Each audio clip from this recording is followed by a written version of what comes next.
Lo que está a punto de presenciar es una conversación esencial que ha sido reeditada para garantizar su acceso, luego de que su contenido científico y crucial fuera limitado por el sistema. Si busca la versión íntegra de esta conversación, puede encontrar el episodio completo buscando entre nuestros videos. Queremos ser francos. El análisis más controversial y los comentarios más crudos han sido cuidadosamente editados. Hemos eliminado estas secciones para asegurar que el sistema no nos vuelva a limitar el alcance. Aquí solo encontrará la ciencia y las soluciones. En este primer segmento, el doctor Carlos Ramírez Mejía, neurólogo certificado, nos explica qué ocurre realmente en el cerebro de los atletas con cada impacto repetitivo. Hablamos de la vulnerabilidad cerebral, cómo la plasticidad se agota y por qué estamos obligados a proteger a nuestros hijos desde pequeños. Este episodio es presentado por Squad, la plataforma que transforma la gestión de academias deportivas. Si diriges una academia y te abruman los registros, pagos y organización, Squad lo soluciona en un solo lugar. Menos caos, más deporte. Vemos el deporte como entretenimiento, como pasión, pero nunca nos detenemos a pensar qué pasa en la mente y en el cuerpo de los deportistas cuando reciben impactos fuertes. ¿Podríamos hablar un poquito de esos deportes que generan más preocupación? Estos atletas profesionales, muchos de ellos, están básicamente ofreciéndonos su vida, sacrificando su salud mental y su salud física porque el entretenimiento de nosotros. Porque veo como por la fama, por el dinero, muchos de ellos están sacrificando su vida, su salud mental. Pero ciertamente hay deportes donde, en este caso, hablando de los golpes en la cabeza, pues genera mucho más preocupación. El fútbol americano, el boxeo y quizás el fútbol soccer, porque mucha gente no lo ve, pero estos cabezazos constantes con la pelota. Y lo triste es que nuestra sociedad no tiene mucha conciencia de cómo podemos mejorar las condiciones de sus atletas. Claro que hay deportes que son de contacto y son mucho más agresivos y son muchísimo más peligrosos. Por ejemplo, es el boxeo, en el que hay un principio fundamental que es el de golpear al otro, y lo golpean en la cabeza y lo golpean en diferentes partes del cuerpo. Es más, para los olímpicos, a los boxeadores les ponen unos cascos especiales para protección, Ujú. pero para el boxeo profesional que nosotros vemos por la televisión, no. Entonces estamos viendo cómo estas personas poco a poco están destruyendo su cerebro. Hay más conciencia en otros deportes, en el fútbol americano, ya hay una mayor deseo de protegerlos, pero es una protección realmente parcial. Sí. Doctora, no me gustaría que nos explicara de la manera más clara y más gráfica qué pasa con el cerebro cuando recibe estos golpes. Bueno, el cerebro es muy vulnerable.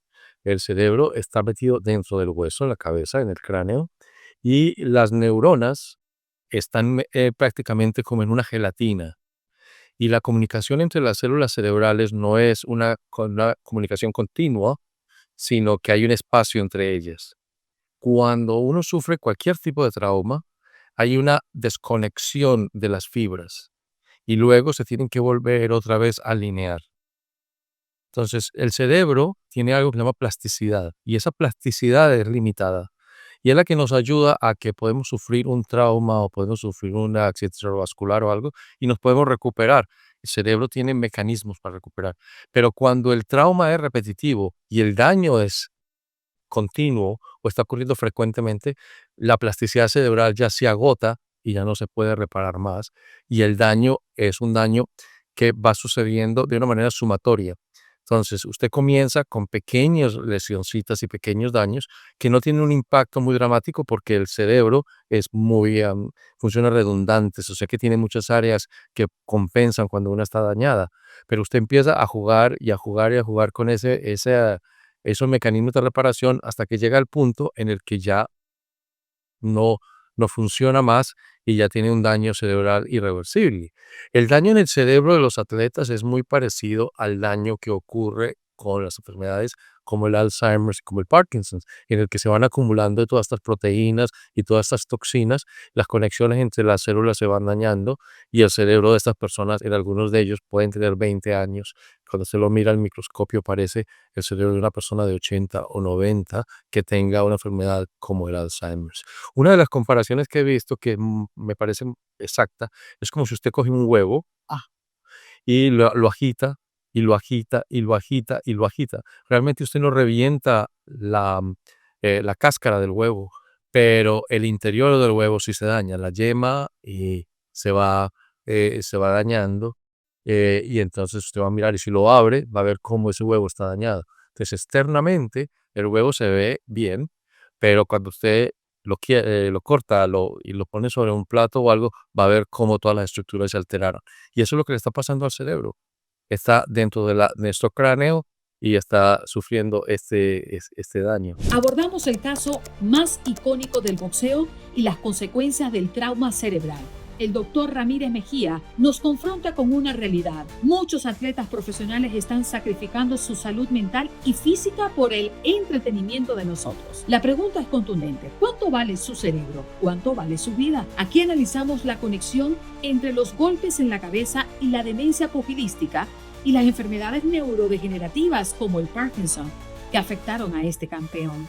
Descubra por qué el boxeo profesional no ofrece la protección que sí se usa en los Juegos Olímpicos y cómo esta destrucción progresiva del cerebro por fama y por dinero es una advertencia para todos los deportes de contacto. Esta es la ciencia detrás del sacrificio. Doctor, me quiero concentrar en uno de los casos más sonados cuando hablamos de golpes en la cabeza y es el caso de Muhammad Ali, el boxeador. Después de retirarse, con esta condición de Parkinson gracias al boxeo.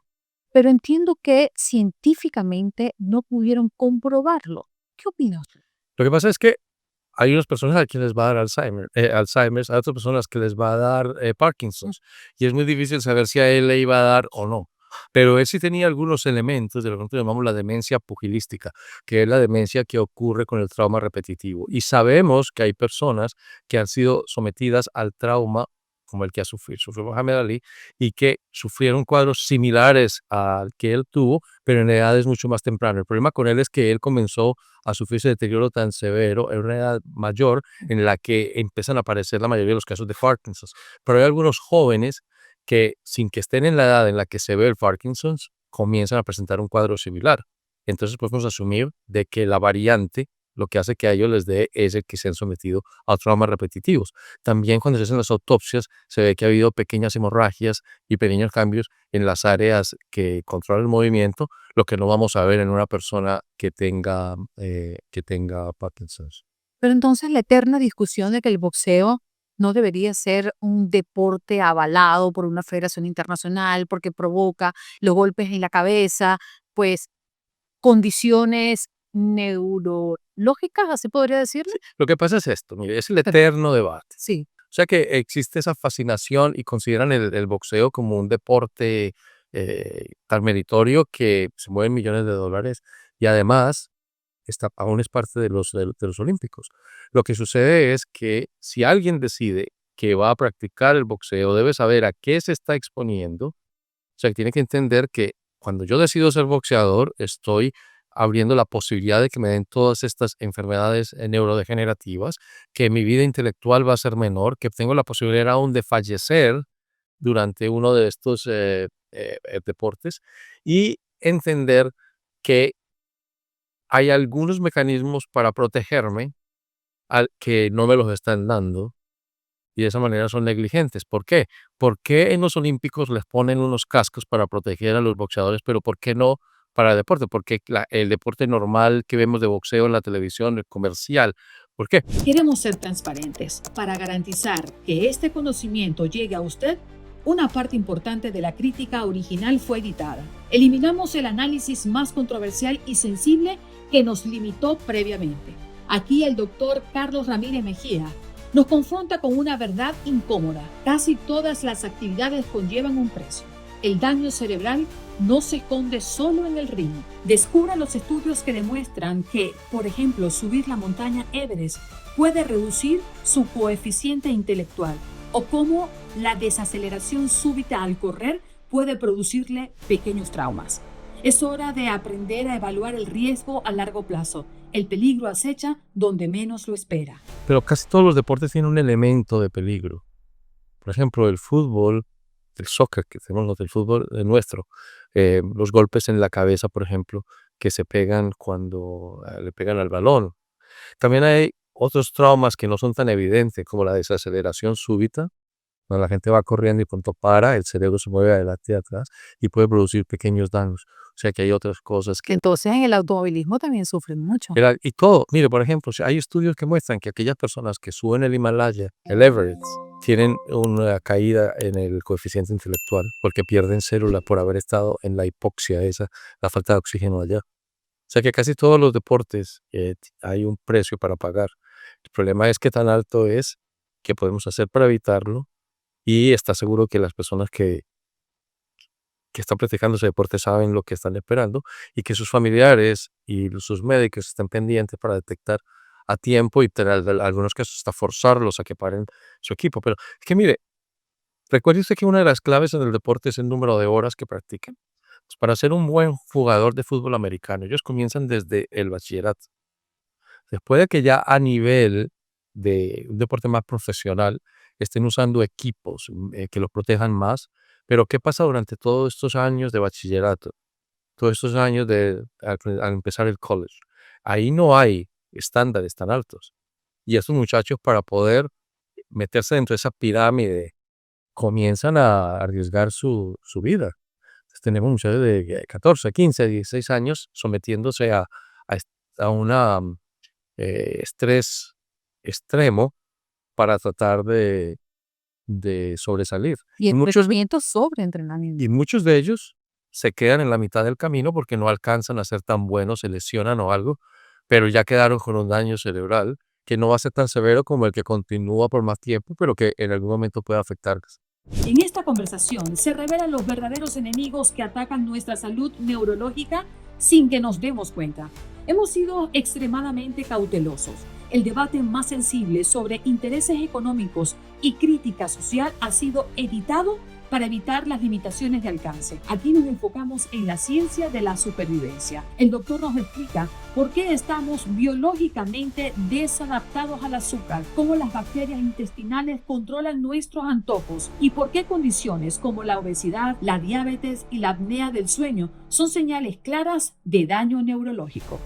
Pero esas mismas personas están comiendo mala comida en ese aeropuerto, están comiendo, no están cuidando su azúcar, son obesos, tienen apnea del sueño y no se la tratan, tienen una hipertensión que no se están cuidando. Entonces, esa es la que está matando millones.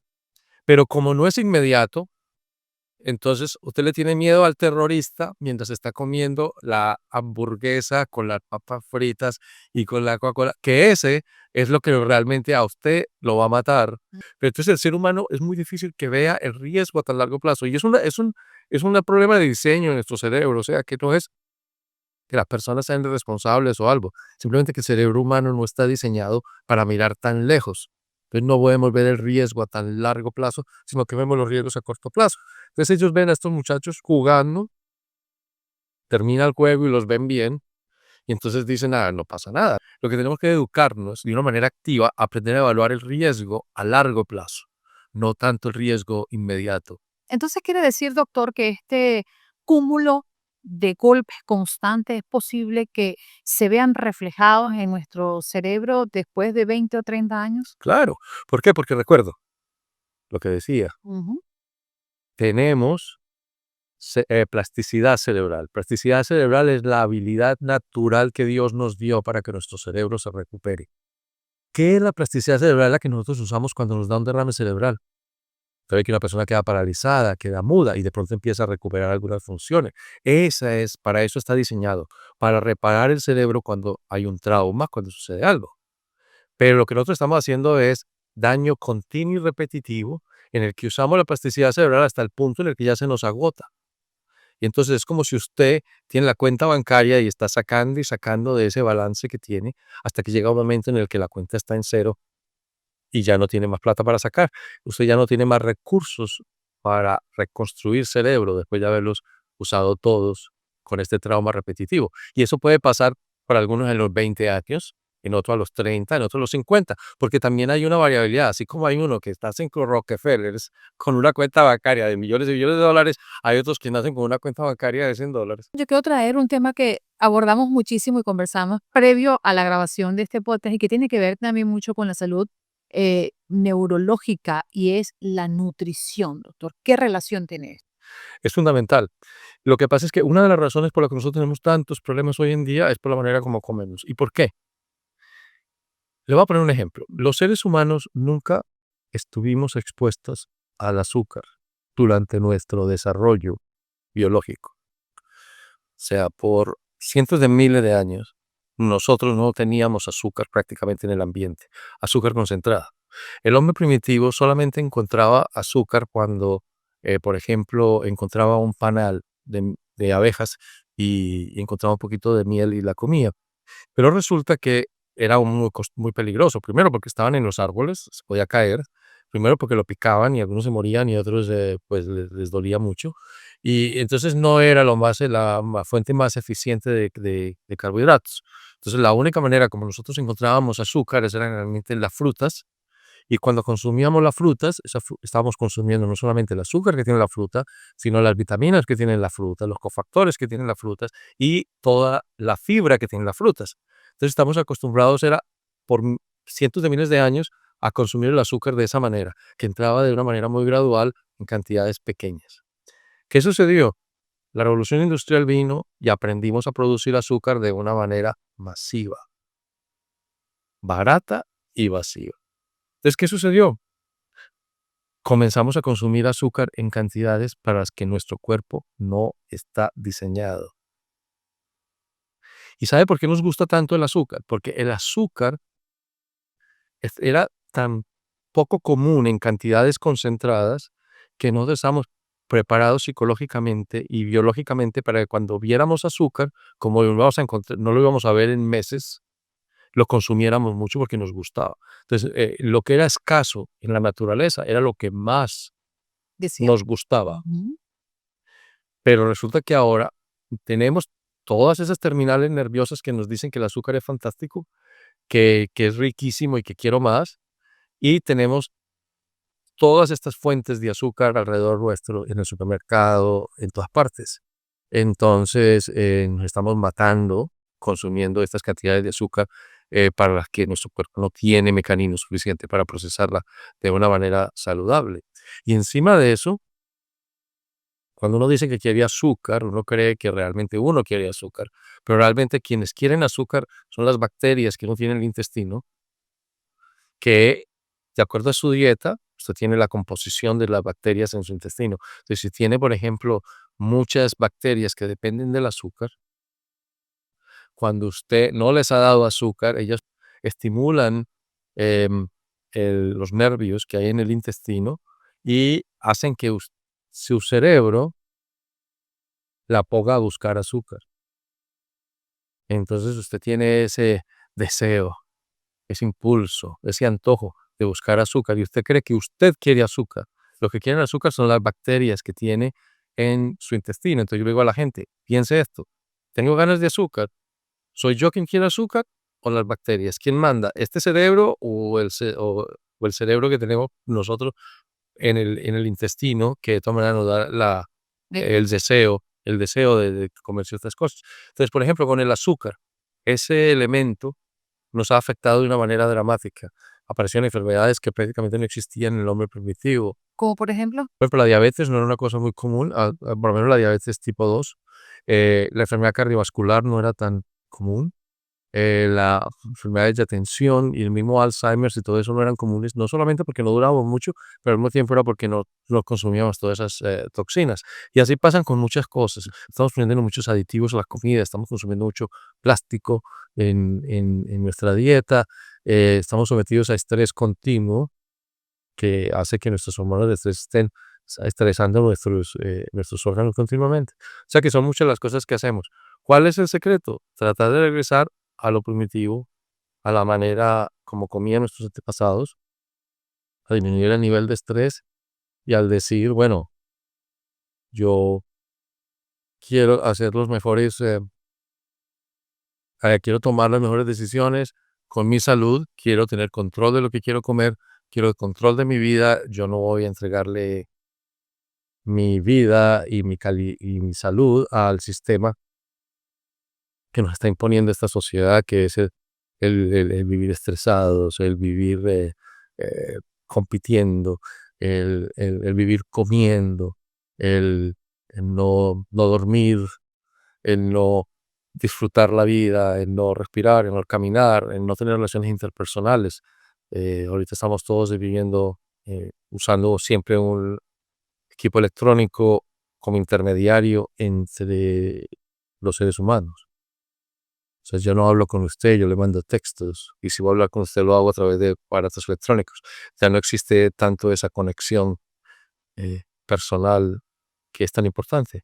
Entonces, yo siempre le digo a la gente, hay que ser proactivos, hay que eh, tener una meta, y esa meta es ser felices, ser saludables y no sacrificar la felicidad y la salud por todas estas metas ilógicas, irracionales y muchas veces inalcanzables que nos estamos poniendo en la vida cotidiana. Aquí el doctor Carlos Ramírez Mejía une dos temas vitales para su supervivencia neurológica. Una vez más, le recordamos que hemos editado cuidadosamente las críticas más sensibles sobre los sistemas y la economía para garantizar que esta información le llegue sin ser penalizada.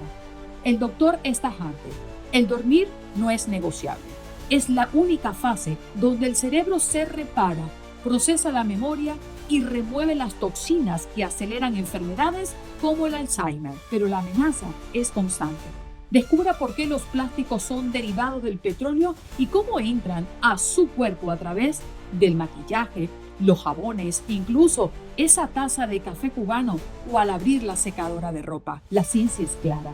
El plástico se deposita en estructuras anatómicas, especialmente en el cerebro, y puede hacer que su cerebro gane hasta peso, bloqueando la comunicación neuronal. Aprenda a protegerse y a hacer del sueño una prioridad sagrada.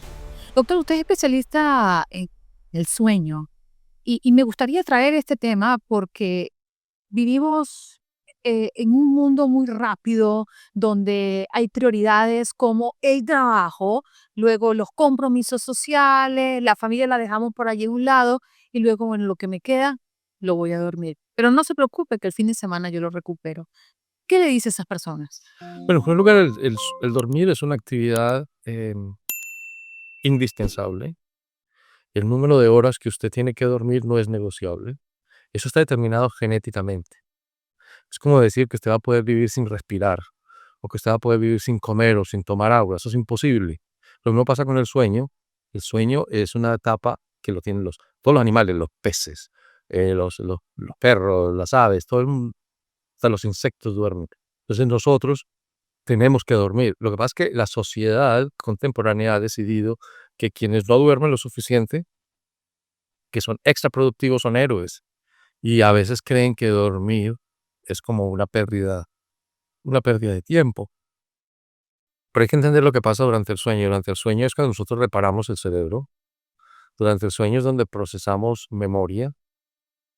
Durante el sueño es donde todos nuestros órganos hacen como una reprogramación, y es donde todos descansan y donde nuestro organismo se recupera.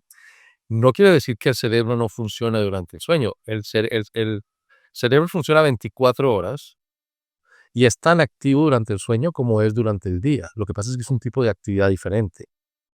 Durante el sueño nosotros cogemos las memorias, los recuerdos y toda la actividad intelectual del día y la tabulamos, la procesamos y la ponemos donde tiene que estar en el cerebro para poder más tarde usarla.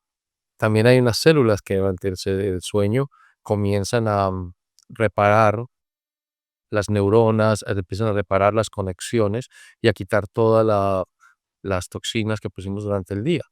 Si usted no deja que eso pase, pues se le van a empezar a acumular toxinas y proteínas en el cerebro que van a afectar la comunicación entre las neuronas y pueden llevar a enfermedades neurodegenerativas o ser el factor precipitante de esa demencia que la persona va a desarrollar tal vez en 10 años, pero la puede acelerar. También puede pasar lo opuesto, que ese sistema que supuestamente limpia todas las estructuras malas y la basura que tenemos en el cerebro se vuelva hiperactivo. Entonces comience no solamente a quitar toda la basura, sino que comience a dañar las células. Entonces pueden pasar dos cosas: o se nos vuelve hiperactivo y nos empieza a hacer daño, o no funciona y nos llenamos de basura en el cerebro y de toxinas y el cerebro se va a lesionar. O sea que el sueño es fundamental. Yo creo que siempre le digo a la gente, hay que dividir el día: 8 horas de placer, 8 horas de trabajo y 8 horas de sueño. Ay, ojalá 8 horas de placer.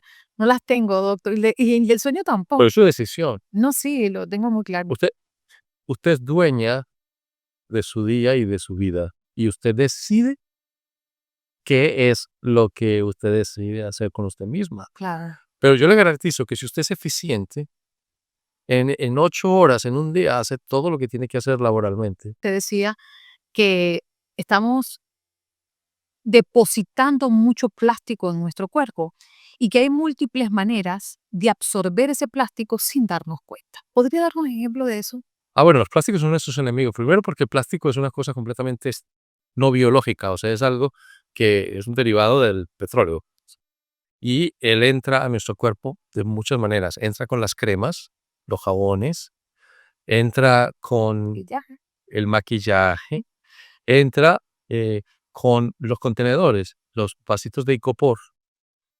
Eso es el plástico de más mala calidad. Mire, por ejemplo, aquí en Miami nos fascina el cafecito cubano, que es el cafecito que lo dan en unas copitas de plástico. Es el peor plástico que hay, es el plástico más barato. Es tan barato que usted pide un café cubano y le dan como 15 de esas cositas y que no vale nada porque es un plástico muy barato. Entonces usted se toma su cafecito cubano, que sabe delicioso, en una copita de plástico de la peor calidad y está consumiendo ese plástico derecho, se está yendo a nuestro cerebro y a nuestros órganos. Hay plástico en el ambiente. Por ejemplo, cuando vamos con una carretera y abrimos la ventanilla del carro, estamos inhalando todo el plástico que está saliendo de las llantas de los carros, que se está abriendo como un aerosol.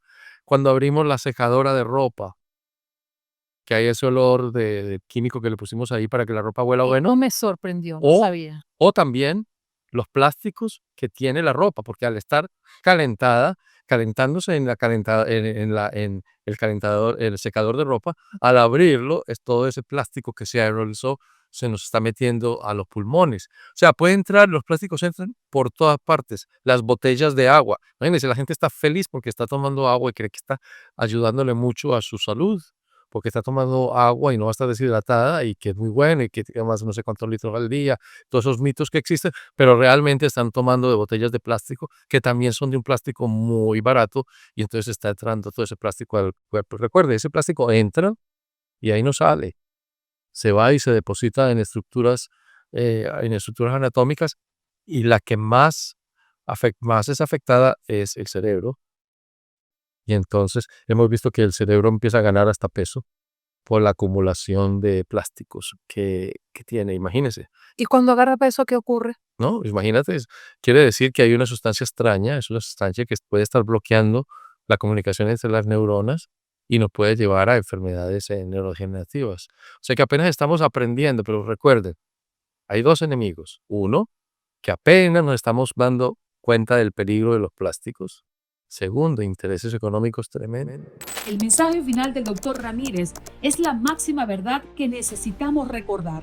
La única persona a la que le importa a usted al 100% es usted mismo. El doctor nos insta a desmontar todos los mitos que la sociedad ha creado y a usar el conocimiento para tomar el control. Su meta no es ser productivo, sino ser feliz y ser saludable. Nos negamos a que el conocimiento muera entre los algoritmos del sistema. Por nuestros valores y principios estamos comprometidos con la verdad y por ello hemos traído esta selección de fragmentos. Si este episodio le dejó una idea o una estrategia, es momento de actuar.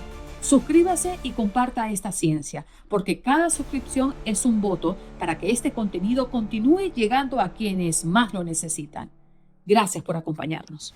Este episodio es presentado por Squad, la plataforma que transforma la gestión de academias deportivas. Si diriges una academia y te abruman los registros, pagos y organización, Squad lo soluciona en un solo lugar. Menos caos, más deporte.